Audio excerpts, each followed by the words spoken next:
talafal nei fo itu la Samoa ai o le whaopopo o tala lau le tio Polynesia.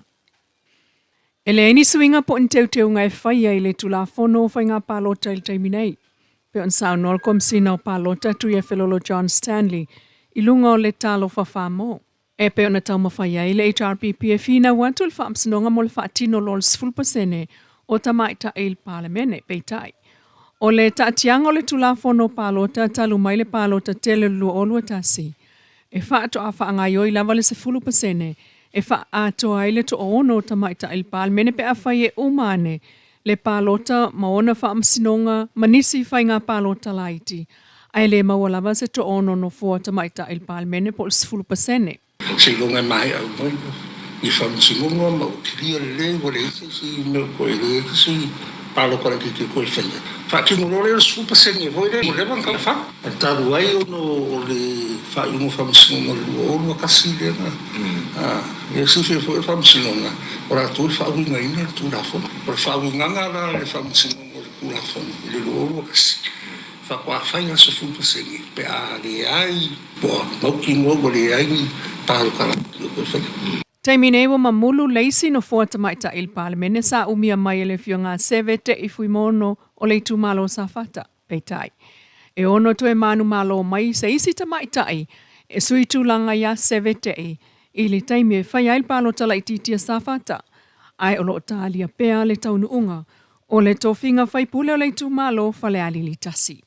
E ui ina to e mana o le sui na tangi whaasanga i le whai pule maan malo e abe i tuola na tangi ai wato e toso e le mata upu lea talu isi talo sanga wha api atu.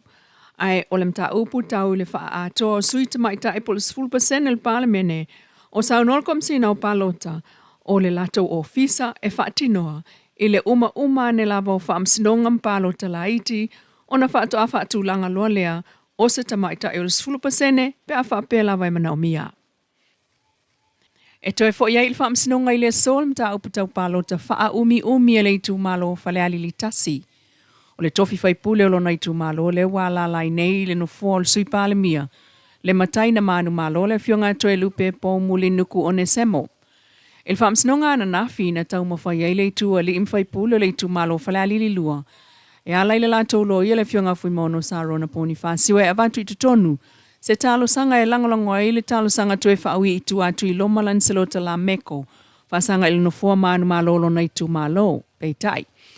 Ile li poti le tala mua mai le whaamsinonga. Na whalea o ngā ina le nā talo sanga e le whaamsinonga o palo tāna nafi. Talo e manatu le whaamsinonga o whaamtalanga e fitu na avantu e whalea li lua. Ele a iso na sao i whaamaumaunga o le mta upu wa iai. Ai safia i loa se isi whaamtalanga FOU. O avantu e whale ali li lua e lei o atu i tutonu, peitai. Sa manatu lei tu wha api e whale ali li lua o whaamtalanga o fiatu ina atu e maua i se toe no fole lei o lei tu malo talu. O le mta upule wanga ia ina vae lua ma le maua se fi le mui lei tu malo. I le lipoti lava lea o ta ua ia whaamasino Chief Justice Perese ma Justice Clark wa na oni FOU ia inga whaale tu la fono e toso ele mta upu. Ma fesilingi ai pe ye se fale wa faina talu ua le se file mule tu malo. Ma toe fesilingi ai le nganga o le tal sanga fale alili ai tali le loia o le whaaui i tua. Na te ena le loia o tula i mo le HRPP tal sanga ona na tuai whaaulu atu. Ai na te ena fo il whaamsinonga le tal sanga a le loia a toe lupe miro lui mo le whaamsinonga e talia whaamaumaunga watu ina atu e fale alili lua peitai. E manatu le whaamsinonga a whai ua te ena le tālsanga whaapi atu whaapena fo i whaamaumaunga. Ma toe fo i atu ele mta upul nei le whaamsinonga i le so mo le whaapi atu fo i le HRPP i le tālsanga toe whaaui i tua alana sui whaasanga i le sui pale mia. Inisi o tala tuliloa, wa amatu le whainga malo a le whaatuatua le atua sama ua tasi po le whaas le avanoa e tālsanga ni aitanga tai avanoa e 5 o fono whaaitu malo.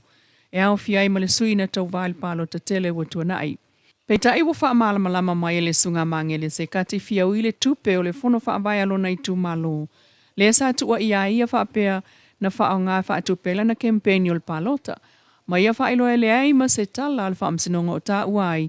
Sa ia wha o ngā se sepe nga oi fo i tupele i tu malo e wha atupela na kempeni.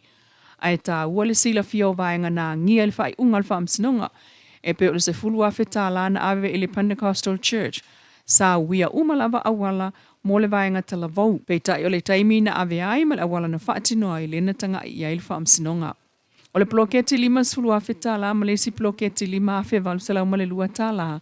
Sa wha maonia fo i mamulmulta ia whainga wha avae a le tu malo. Peitai na tanga i le whaamsinonga i le awe ai o ia mataitai fono ma le taimi na whaatino ai aile o iai se wha maoninga na nga oi pēna ia wha o ngā se se. Ma ia wha manino ai, ilana wha amtalanga wha alawa i tele le ai se tala al wha amsinonga o ta uai sa ia nga oi pē wha o ngā se se tu pele i tu malo. Ai, o lo o te tala le abanoa fono wha i tu malo e talo sa ngai i lātou sa tau wā mail palo ta taluai i abanoa i te tonu o le fono wha i tu malo. Talana, o le nei tu la mai lau le tio Polynesia.